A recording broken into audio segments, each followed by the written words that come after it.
And it's at the top of the hour. So I would like to welcome everyone to today's webinar that's hosted by the Canadian Coalition for Seniors Mental Health that I will refer to as CCSMH as we go forward today.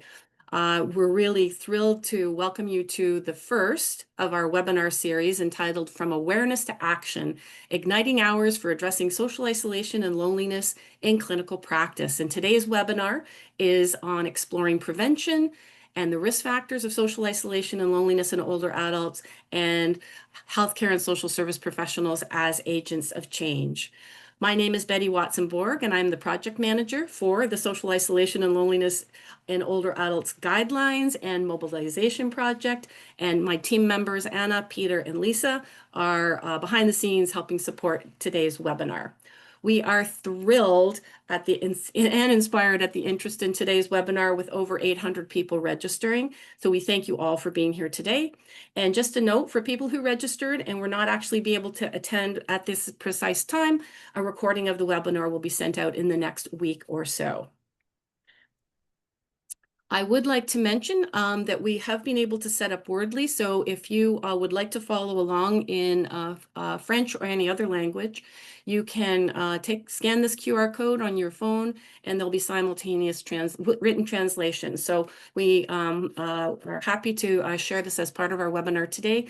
And the link of this Wordly will also be in the chat if you've missed the screen, and we have a QR code in some of the screens going forward. So hopefully you can take advantage of that if you'd like to read along in a different language. I'd like to share that the mission of CCSMH is to promote the mental health of seniors by connecting people, ideas, and resources. And the Canadian Coalition for Seniors Mental Health is a project of the Canadian Academy of Geriatric Psychiatry. You can check out both the website of CCSMH and CAGP if you'd like to get a little bit more information about today's organizations that are hosting this webinar. Appreciating CCSMH is a pan-Canadian nonprofit organization, and that we are working in and with communities across Canada. We would like to recognize that the work to mobilize these guidelines takes place on many Indigenous territories, including the traditional and ancestral homelands of First Nations, Inuit, and Métis peoples. These territories may be under treaty, unceded, or contested. And at CCSMH, we are committed to advancing reconciliation and equitable health outcomes for all Indigenous people. And we invite you, because you're logging in from across Turtle Island, we invite you to reflect for a moment on the traditional lands in which you are joining us from.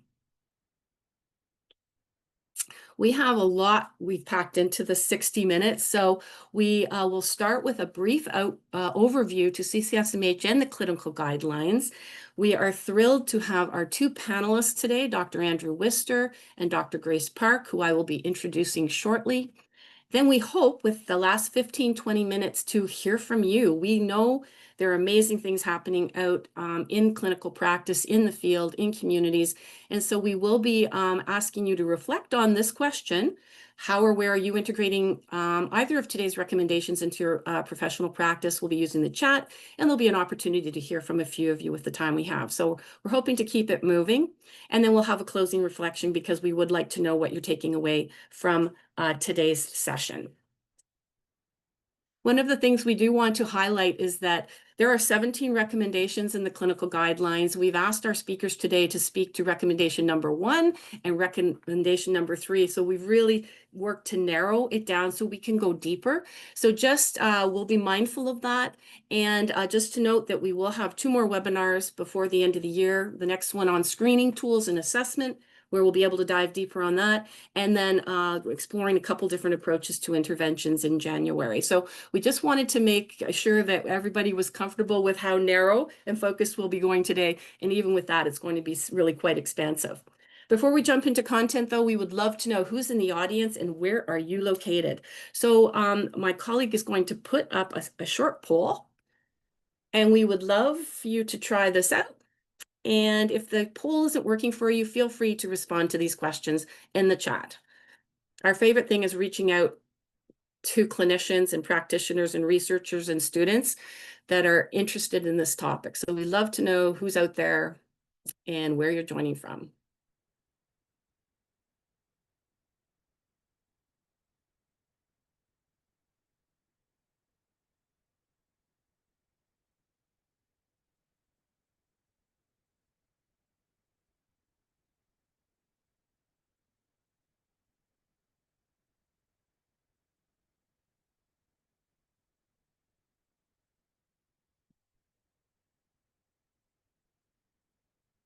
My colleague Anna is monitoring the poll. I'm not sure actually how many. Oh, we have 276 participating today, so that we'll just give that a moment to see what we're hearing from our 276.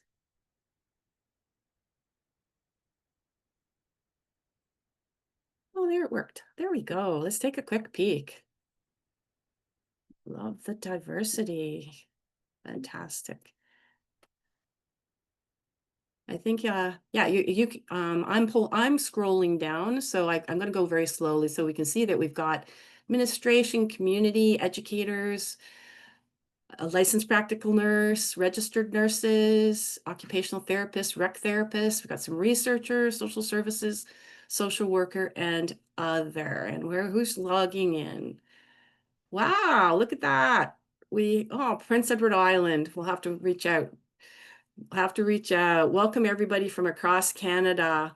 And one thing we will also note, we're always interested in making connections in the North. So if you have connections in the North, we would welcome hearing from you. Awesome. Okay, thanks everybody for sharing. And that's very exciting to see the diversity of participation from across Canada. All right, just a couple housekeeping notes. I've mentioned the Q&A. Please use that for logistical questions and tech-related questions. And then we obviously are using the chat already. We love to have the interaction. We love you to hear from each other and share with each other. And our knowledge exchange at the end of our webinar today, or the last part, we will be using the chat. And we'll talk a little bit more about that. But if you have something to share to our question, we would love to use the chat for that. And then we'll be hopefully hearing from a few of you verbally to get a little bit more detail and hear your enthusiasm. So it is my absolute pleasure to introduce our two panelists and speakers. We're going to post a more detailed bio in the chat because these two individuals are leaders in their fields across Canada and recognized beyond our Canadian borders. So I'd like to introduce Dr. Andrew Wister, excuse me, who is the Director of Gerontology Research and Distinguished Professor in the Department of Gerontology at Simon Fraser University in British Columbia, and he's been on faculty there for 34 years. His research covers healthy aging, resilience in aging, social isolation in aging, life course trends and transitions. Dr. Wister is also the past chair of the National Seniors Council of Canada and was the primary architect for the master's and PhD programs in gerontology at Simon Fraser. He is the principal investigator with the current 5-year SSHRC-funded Connect Age project to enhance programs aimed at reducing social isolation among seniors organizations. I encourage you to check that out, Connect Age. He is contributing author of the CCSMH Guidelines on Social Isolation and Loneliness, and he is also currently serving on our Insight Council for the mobilization of these guidelines, of which this webinar is one of those strategies.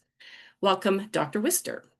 It's also my pleasure to introduce Dr. Grace Park, who in addition to being co-founder and physician lead for the Pacific Regional Network for Healthy Aging, she is also the lead clinical research of geroscience and frailty at the Fraser Health Authority and a clinical assistant professor at the UBC Faculty of Medicine, as well as a researcher with the UBC Edmund Lung Center for Healthy Aging.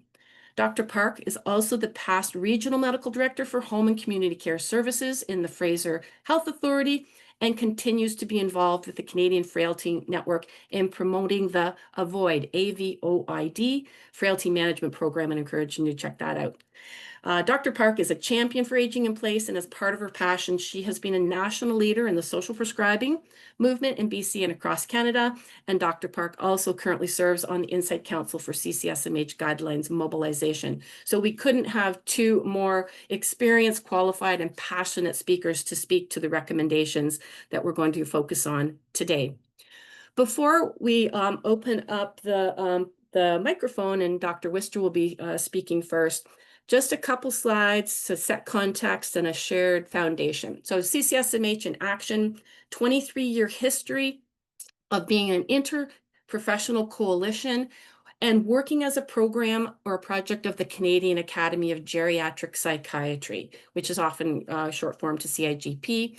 This 23 years, several decades of this coalition, collaborating with clinicians, academics, and communities in a wide diversity of fields that are really focused on mental health and aging. Focus on evidence-based and relevant guidelines and education opportunities to support clinicians and a huge diversity of clinicians. So if you haven't been on the CCSMH site and seen the diversity of clinical guidelines available to you, we encourage you to do that. And in February 24, we were thrilled to launch the first clinical guidelines in the world on social isolation and loneliness in older adults. The first thing we did was to see were there any others out there, and there weren't. So we're pretty proud of that. A little bit about, whoops, sorry about that. Whoops. I went too little fast there. A little bit about the why. I anticipate you have a lot of background about the why because you're here. But during the pandemic, and since then, it's become clearer and clearer about the importance of social health, the importance of being aware of both social isolation and loneliness, the health impacts, whether it's physical health, mental health, emotional health, holistic health, excuse me, and impacting overall health outcomes. And we've also learned that clinicians, healthcare, social service professionals, the diversity that you bring to this conversation can in some cases be the only contact for an older person, hence the importance of your role. So this webinar is intended to spark reflection and empower action.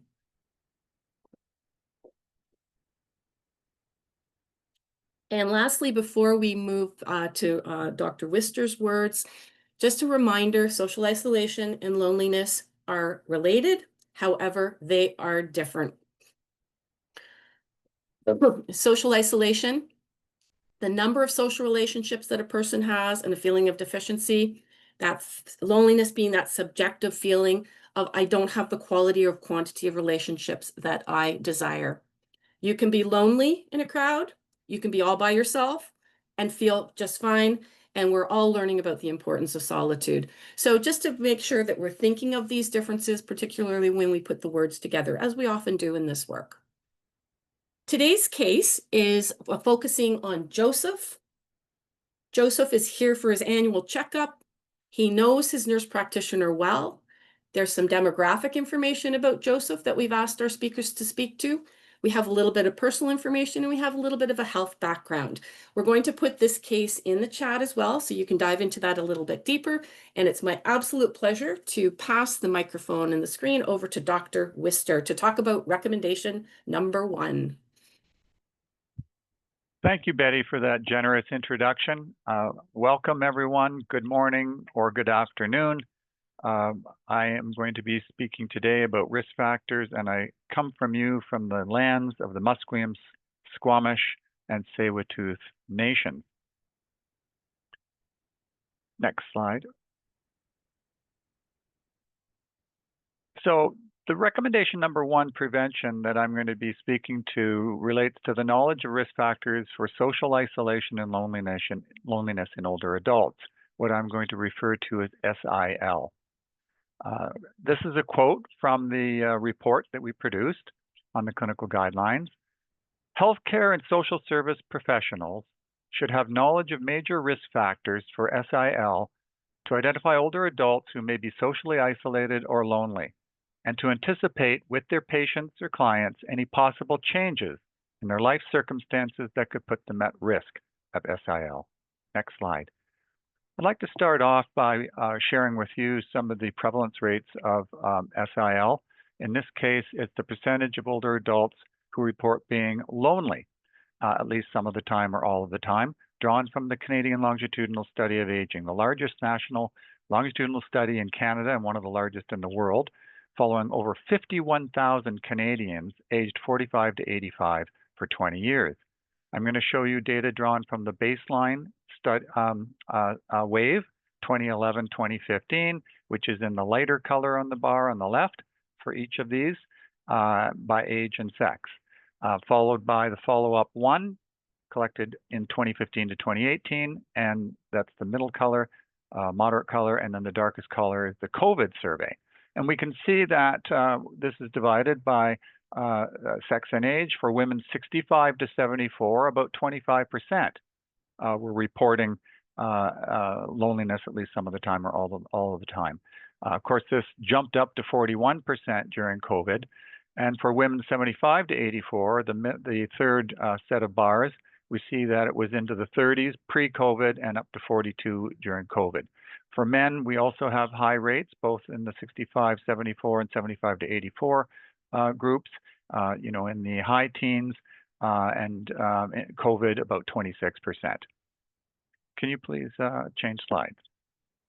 So obviously, we see from this, and I'm sure many of you know, that SIL is very prevalent. It spiked during COVID, and the most recent data suggests that these rates remain very high.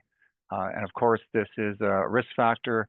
SIL is a risk factor for many health outcomes and well-being. But we also here want to address the risk factors of SIL. So what affects SIL? This is a set of factors that we put together in the report. I'm going to move through them rather quickly. Advanced age, as we've just seen, living alone, low income or poverty, a lack of affordable housing and shelter care options, loss of sense of community, widowhood, episodic or lifelong physical, mental health issues, including dementias, challenges related to technology, access to Wi-Fi, technological literacy, etc. Those living in rural remote areas, immigrant and or ethnic older adults especially, visible minorities, Indigenous elders, LGBTQ, and caregivers with heavy burden. And this is not exhaustive, but these are some of the low-hanging fruit drawn from the literature you see cited at the bottom. Now, of course, these factors do not affect people individually. There's also a culmination of these factors. They often happen in tandem or more, and these create synergetic deleterious effects. Now, of those that were listed, a number are modifiable. These are the ones that we want to pay particular attention to because they can be changed. Living alone, widowhood, divorce, low-income poverty or education, lack of affordable housing, poor health behaviors, including smoking, heavy drinking, sedentary lifestyle, obesity, poor nutrition, sleeping patterns, etc. Small or shrinking social networks. This happens with aging. We lose our friends and family. Challenges related to technology, as I mentioned earlier, marginalized vulnerable statuses, and caregivers. These are a pretty expansive list. And of course, we're using some broad brushstrokes, but they point us in the right direction. Next slide, please. So I'd like to now talk about these risk factors in the context of our case study, Joseph. So Joseph lives alone and is in a situation where he's unattached.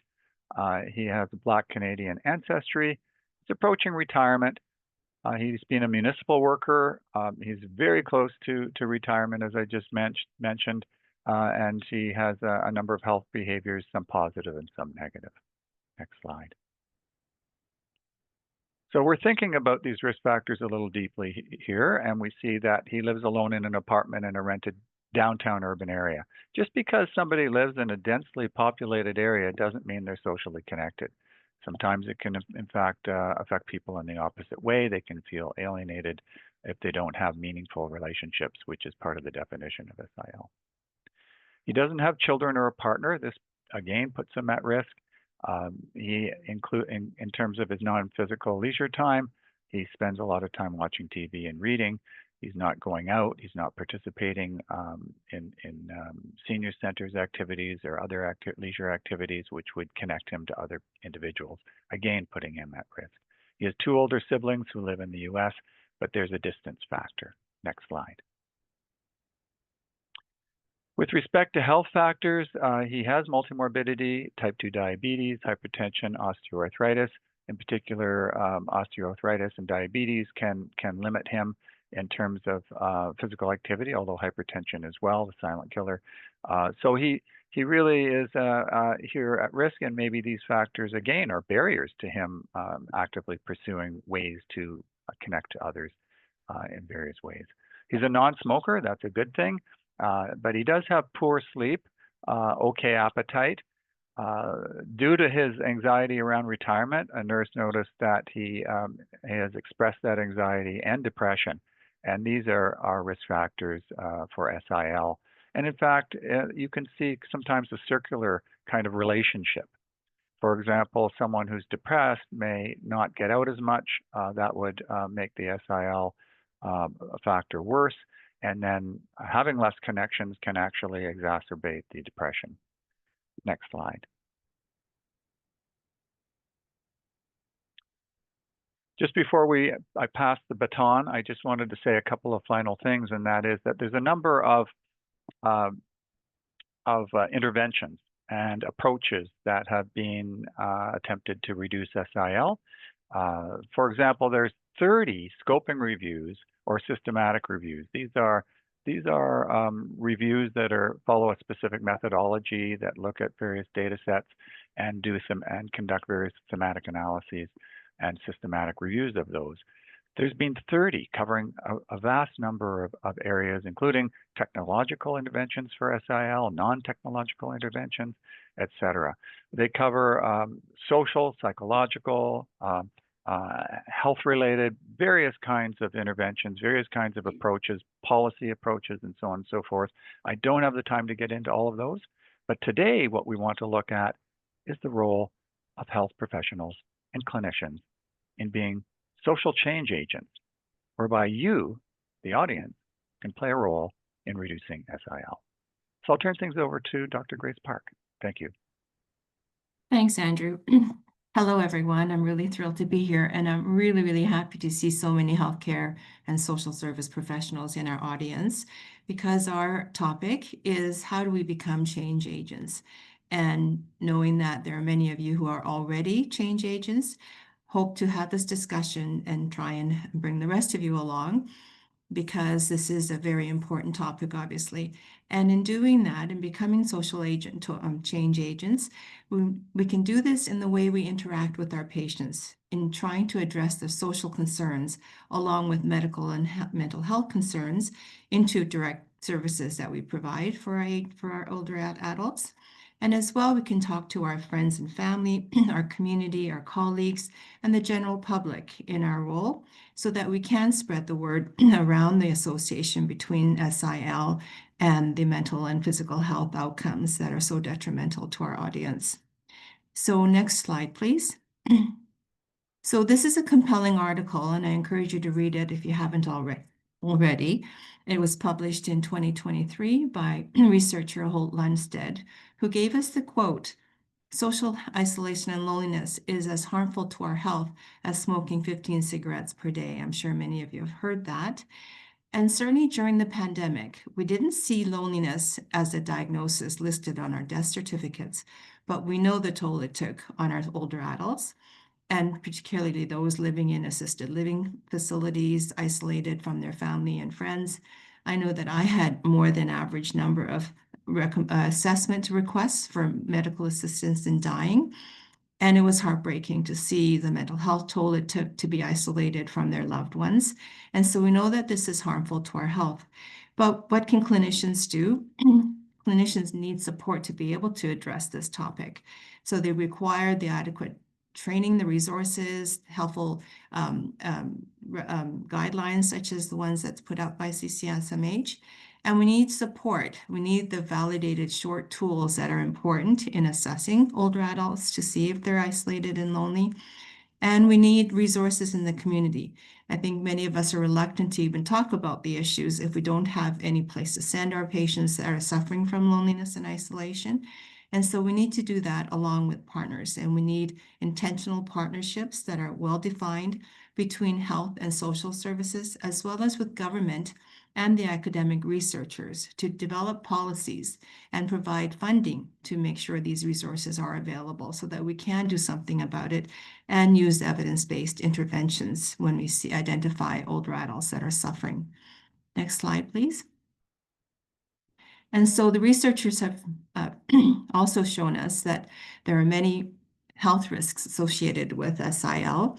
And we've heard about the premature death that we see both in older adults and in younger adults as well. and certainly increased risk of dementia, almost a 50% increased risk of dementia in people that are isolated and lonely, along with other conditions like depression and other mental health conditions. And those that are suffering with chronic diseases, like Joseph in our case, they suffer more when they're isolated and lonely from their conditions. And we know that there are biomarkers now in the blood that you can take that show evidence of increased inflammation in people that are suffering with loneliness and isolation. And also that there's decreased ability to fight off infections like viral infections and how we overcome different health conditions. So this is really a huge concern. And in fact, we shouldn't be talking about loneliness without mentioning the harmful effect of health. And I'm sure many of you are doing that. Next slide, please. So this is a quote from an article from Dr. Amy Friedman, who is a family physician and care of the elderly practitioner at St. Michael's in Toronto. And she talks about the opportunities we have. Family physicians, nurse practitioners in primary care in particular, are so well positioned to address loneliness and isolation because we follow our patients over time and our relationships that we have with them. We follow over time. We can identify issues that arise that might put them at risk, all the risk factors that Andrew went over earlier. And then we can also intervene by assessing and then recommending interventions that might be helpful to them. And so just as we look for risk factors for things like cardiovascular disease and dementia, we can look for risk factors for social isolation and loneliness.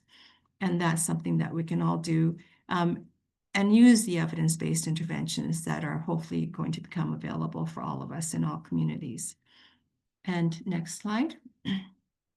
So when I speak with family physicians and nurse practitioners in primary care, I talk about the approach to care planning, and this might be done as a periodic health exam or yearly review.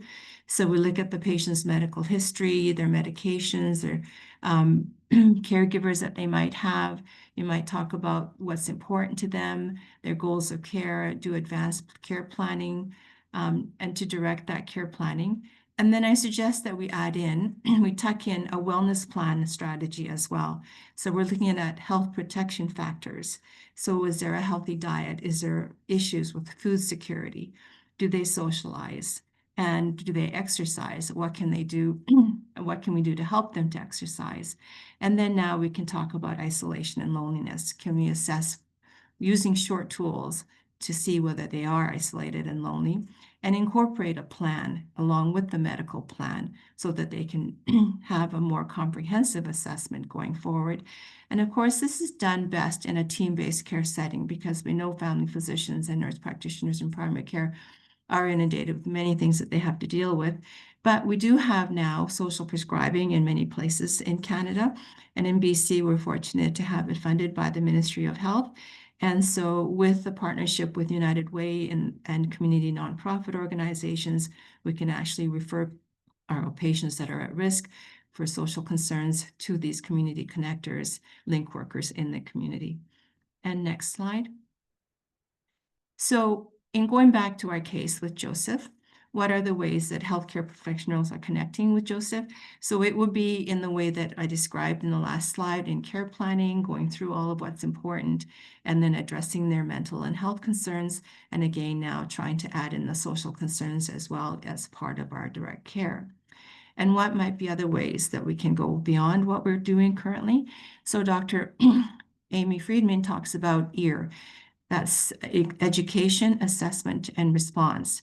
Education might be looking at risk factors and speaking to Joseph about how he may be at risk for social isolation and loneliness. You know, we recognize that he's about to go through a life transition and retiring. We know that he's alone most of the time. He doesn't spend a lot of time socializing. So he definitely is at risk for social isolation and loneliness. And we can talk about how that might be detrimental to his health and he might suffer more. And we could also do the assessment using short validated assessment tool that's going to be reviewed in the next webinar by Dr. Khan.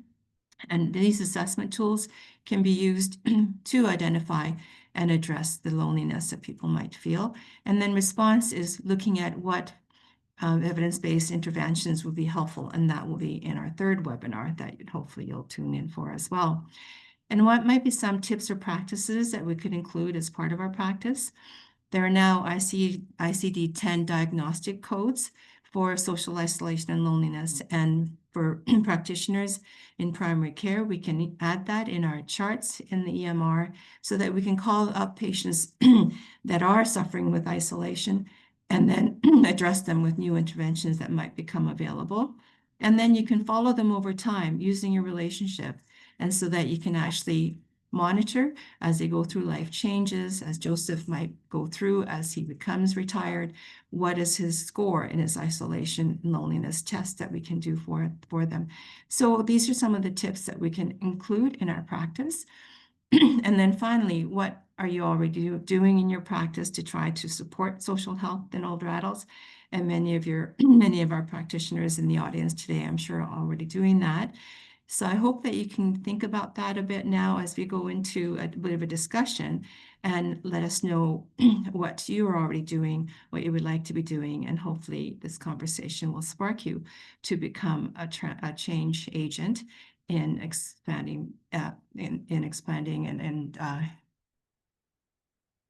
just lost my train of thought there, and hopefully letting everybody know about the importance of social isolation and health in older adults and others. Thank you, and I'm going to hand this back now to Betty.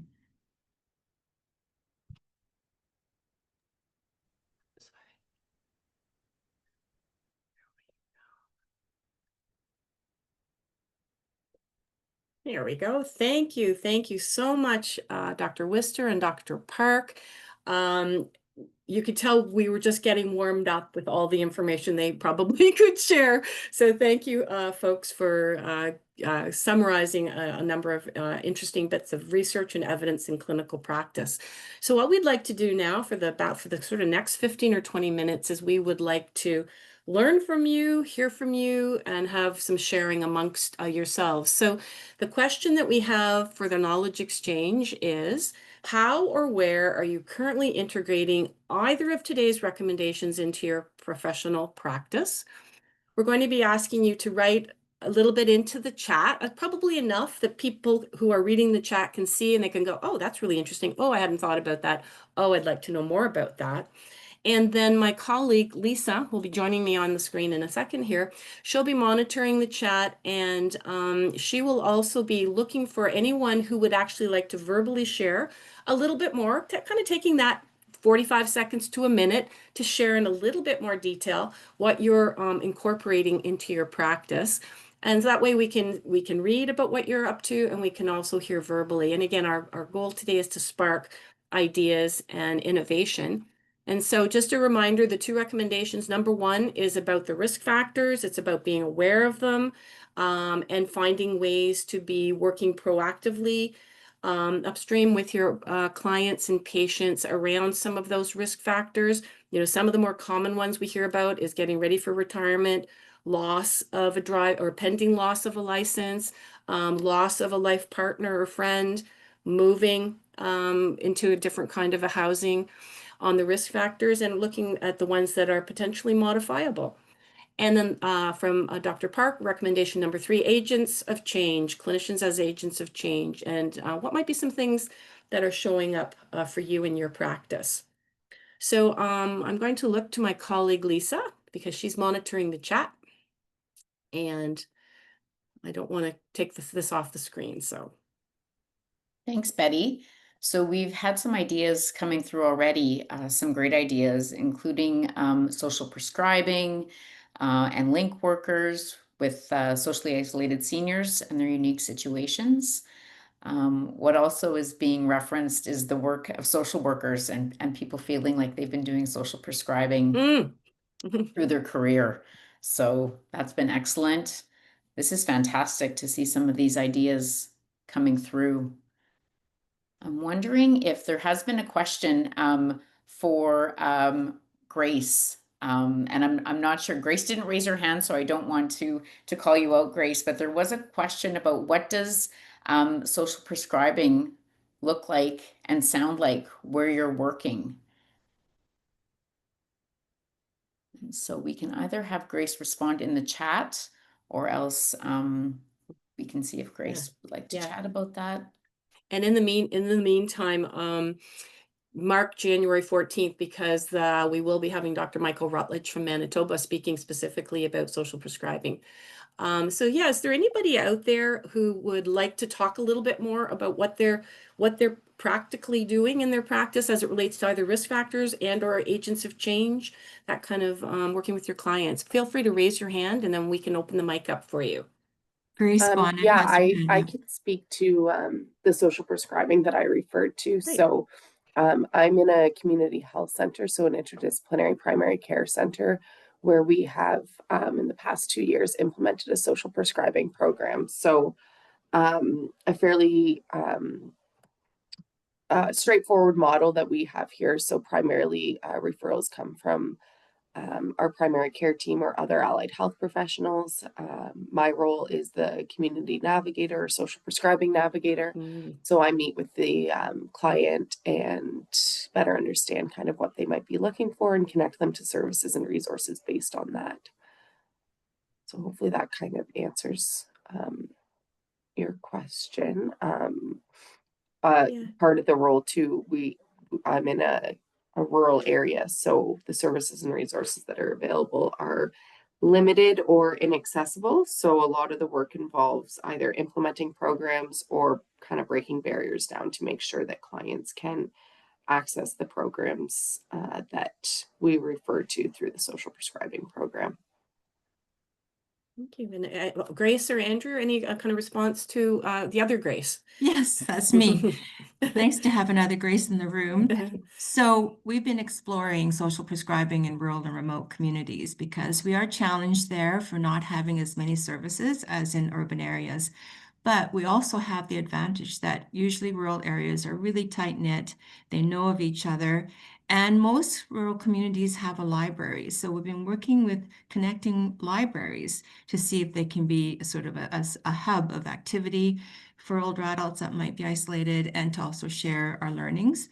And also, I was interested in you talking about social prescribing in your interdisciplinary setting, which is really great. In the areas that I've been involved in, the connectors, our community connectors, link workers, work very closely with volunteers. And I know somebody wrote about grant-supported volunteer doing home visiting, but volunteers are really, really helpful. And it also helps the volunteers themselves, of course, because they're helping the older adults that are isolated.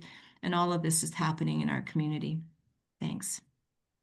Thank you, Yeah, Grace. And thanks thank you, for Grace. sharing, Grace. Yeah. We haven't quite gotten to that stage yet where we bring on volunteers. Capacity is definitely a limiting factor to our program. But in the future, we hope to recruit some volunteers and find or develop a training program that can have them support the program. Lovely. Thank you, Grace B. And thank you, Grace Park. What else are we seeing, Lisa? We're seeing such great examples of the work that everybody's doing in their individual communities, from visiting programs, going out and doing presentations, some group therapeutic recreation programs. This is fantastic. Andrew, I see your Yeah. name up. If I can just also add a few points, and thank you, Grace Bonnet, because or Bonnet, because you've raised some of the system level challenges that we all face. And living in, for example, a rural remote area certainly poses challenges. Some of the work we're doing with the Connect Age project, it's at the organizational level. We're finding that there's a number of challenges, the funding challenges, volunteerism, et cetera. And one of the things we find is that there's a lot of very creative and innovative approaches to reducing SIL. For example, food programs can often bring together individuals. And it's those that are the hardest to reach. Those are the ones that are the big challenge, right?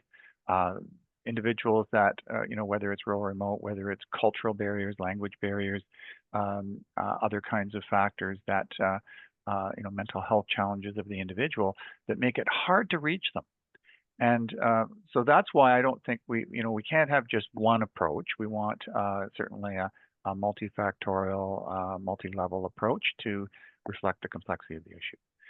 And so what I'm hearing are some fantastic programs and innovations. And I think what we need to do is pull those together, like what we do in the reports that we produce with CCHMS, and try to provide that, this dialogue and sharing of these great innovations across the country. Thank you. Thanks, Andrew. Lisa, what else is coming up, and any other hands raised? Somebody like to unmute?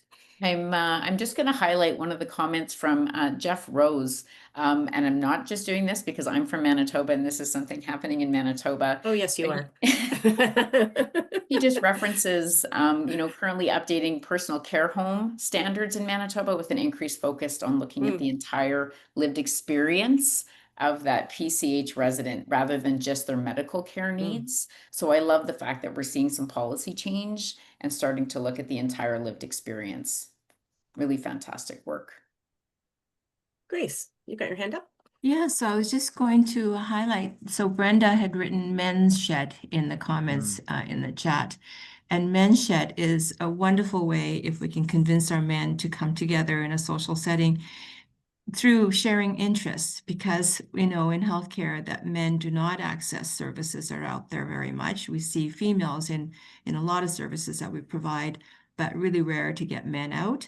And so it'd be really nice, Brenda, if you could share a bit about Men's Shed, if you have one in your community, what you've seen, if you feel like it. It'd be really nice. But I just wanted to comment that Men's Shed is a wonderful movement.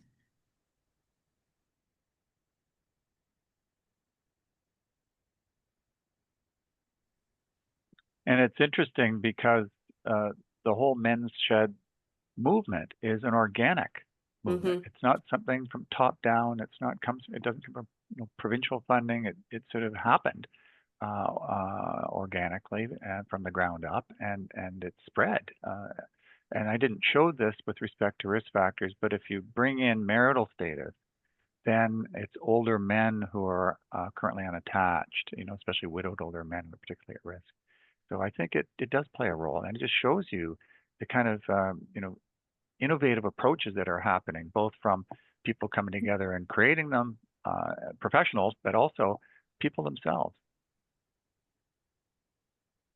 Brenda here, if you can hear me. I'm in Grand Prairie, Alberta, which is northwestern Alberta, and our Men's Shed here,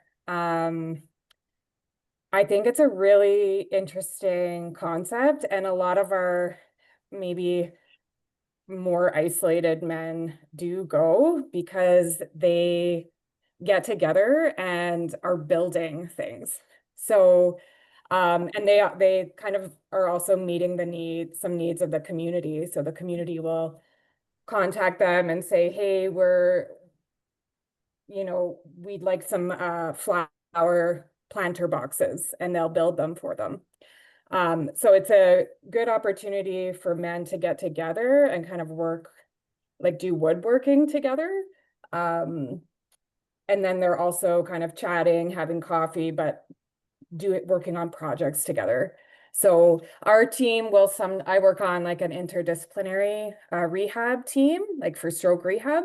And sometimes some of our male staff will join the men to kind of bridge the gap a bit, get them comfortable. And then we've had lots of men stick with it. So it's been a really good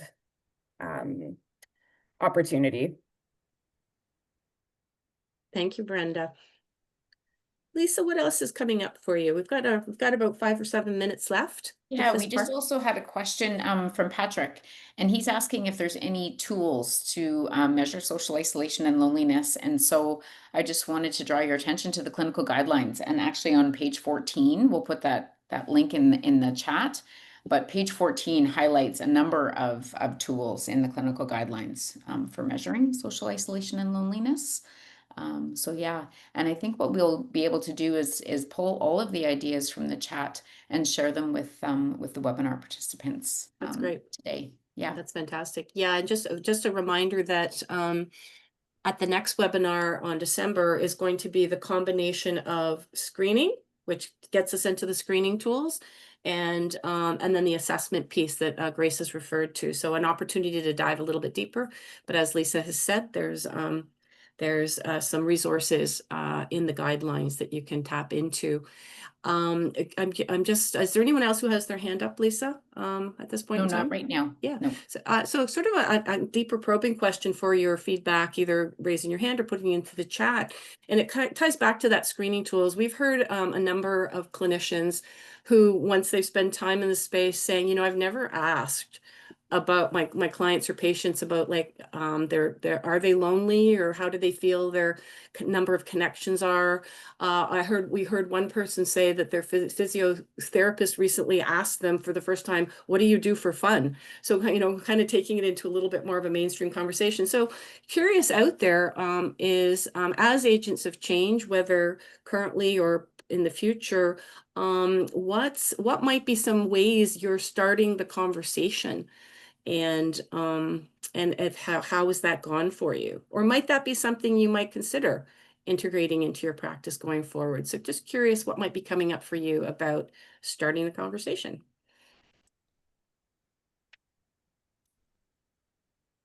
And Andrew, Grace, if there's anything coming up for you as part of that, Grace, you're a practicing clinician day in, day out, and what might be coming up for you as people are reflecting on that? I just wanted to add, I think that once we start talking about social isolation and loneliness, and in particular the risk factors, it becomes a little bit easier to broach the subject because it is stigmatized. Feeling lonely, some people want to hide that because it is a vulnerable state to say I'm lonely.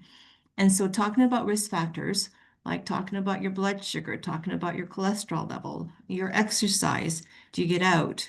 Do you sometimes feel like you're left out? Do you feel lonely? And then the tool that will be introduced next webinar, the short questions that you can ask is validated. That'll also make it easier for you. So I think incorporating it into what we do in our work, making it part of our core service is going to make it just become less and less stigmatized. Thank you, Grace. I'm glad you raised that awareness. And utilizing health professionals as social change agents can get to a lot of the individuals that are falling between the cracks, because most people use the healthcare system at some point, and if not virtually all. And we know from research that various organizations, senior centers, neighborhood houses, et cetera, they tend to attract people who are healthier, wealthier, more connected. And so there are a number of people who are falling through these cracks, as I alluded to. And I think, again, you know, here's an opportunity for all of you to really, you know, and if we could do this in a big way, and we're thinking about, you know, bigger ways of drawing attention to this issue through media campaigns and so forth. But if we could make this so significant that all health professionals, or close to all, can play a role, I think we can really reach many of these individuals who are falling through the cracks. One more thought, Betty. I see that Claire has written about dancing with Parkinson's, and I think that's fantastic. And I just wanted to mention that arts as a form of social intervention and social isolation or social prescribing is something that we can all think about, whether you're in rural and remote communities or urban settings.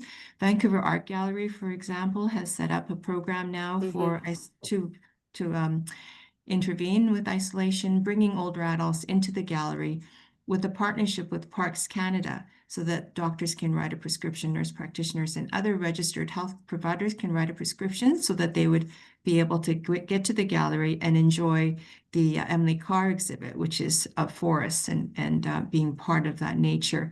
And so arts, I think, is really huge, whether it's music, something that's happening in the community, trying to overcome barriers of transportation, et cetera, is something that we have to work on. But making arts a part of our older adults' lives would be really helpful as well. Thanks for that comment, Claire. And this is part and parcel with trying to be inclusive and recognize diversity of our older population. And indeed, we see many groups that are particularly important here as target groups. For example, individuals with hearing loss are particularly prone to SIL and cognitive loss, dementia, and so on and so forth. We have one organization in our study that addresses that issue, and they are underfunded. They cannot provide the supports that are needed. there's such a gap in meeting those healthcare needs. So sometimes just addressing one particular area can open up avenues for social change and addressing SIL. Thank you. Thanks, Andrew. Lisa, what else is coming up related to anything we've talked about so far? Yeah, we've had actually two really great comments. One is someone who says that they're a seniors outreach nurse. And one of the questions they always ask is, how do you spend a typical day? So actually asking the question and asking how they spend their weekends and holidays, and it helps get into their interests and connections in the community. And then Kathy Tubby also said, as a geriatric assessor, I ask about the community groups that they may be involved with, and also ask in the functional section about activities that interest them and what they do for fun, and then trying to make recommendations at the end of the assessment that draw their attention to social opportunities that align with their interests. So keeping the interests in mind becomes a priority. That's fantastic. And I'm just hearing you read what somebody has written, just to reaffirm the commitment we have to collating all of this fabulous information, and we'll send this out to you all in a collated version along with the recording of the webinar, because there's just way too much fabulous stuff here to not translate and share more widely. We've got another minute or two, Lisa. Anything else? Anybody else who'd like to raise a hand and share out loud about something that they're currently doing, or maybe something that sparked them from today? Grace. So as you know, I can't shut up on this topic. Neither can I. No, we're rather passionate. Yeah. So Anna had written, the bottom line seems to be having someone to talk to on a regular basis, who's an isolated senior if you're curious about them. So certainly frontline workers in primary care, physicians, nurses, nurse practitioners are naturally positioned to be able to do that, but also sharing with the community connectors, the link workers, sending the referral, because they not only just talk to them on an ongoing basis, they build a relationship with them and also overcome barriers. So they will set a goal, and it could be a SMART goal, and they'll follow up to see what the barriers were if they were not able to enact on those goals. And so overcoming the barriers is a huge component of social prescribing, and you'll hear more about that, I'm sure. Yeah, just listening to you there, Grace, one of the things we that are in some of our tools that are under development is just a note to everybody about 211. 211's been around for a couple decades. It's now wide across Canada, and we're learning as we share that with folks. Not everybody is aware of it. So 211, it's a simple phone number, and it's basically you'll be able to talk to someone, or you can go online, and it will provide you with a list of all the local resources. So it's not as if you call like a Canadian line and you find out about Canada. You phone the 211 in your local area, and they will provide you with quite a large diversity of programs and services related to a variety of different interests and topics. And so 211 is something that we are, and that's how they've tried to position themselves, as being that go-to place, so that whether practitioners do it or older adults could be referred to that, family members of older clients and patients could also access that. So we do want to do a little bit of a shout out for 211 as a resource for pretty much everybody. Okay, anything else, Lisa, before we move to the last couple minutes of our time today? No, I think that everybody seems to be commenting in the chat, so we're good. Awesome. Okay. Well, thank you, everybody. I haven't been able to get to the chat, and so I can't wait to see what's in there. So thank you again for your contributions, and we're really looking forward to harvesting that and sharing it back with you. So as we wrap up, the last minute or two, we recommendation number 2 in the guidelines is about professional development and education. So it's about spending time with folks like yourselves that are practitioners already, and a chance for you to dive deeper into things that you're interested in. And we're also focusing on trying to get this topic and guidelines into curriculum. So as students and learners, we're hoping to influence that as well. That being said, so that we have this little survey, it's 4 or 5 questions. There's a QR code here. We would love to hear your comments both on the kind of the structure of the webinar, as well as any learnings. That helps us inform our future webinars and future educational sessions. And I don't, so there's a QR code there. I don't know if one of my colleagues can put a link in the chat as well. And we'll probably send this out as well, but we love to get your real-time, in the moment feedback. So I'll leave that up there.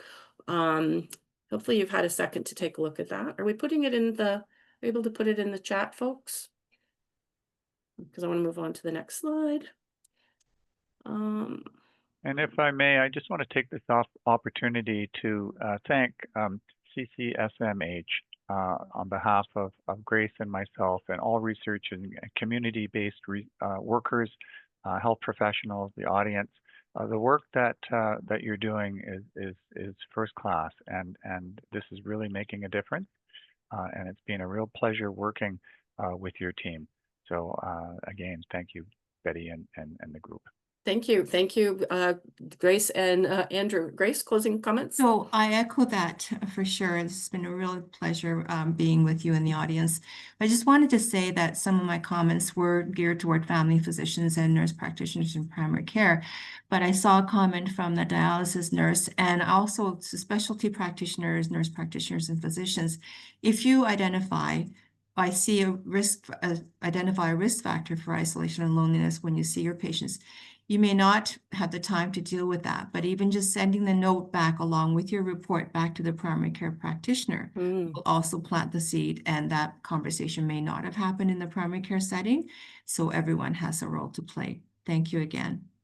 Thank you for that, Grace. I love that metaphor of the seed. It's one little seed at a time, and together we can make a difference.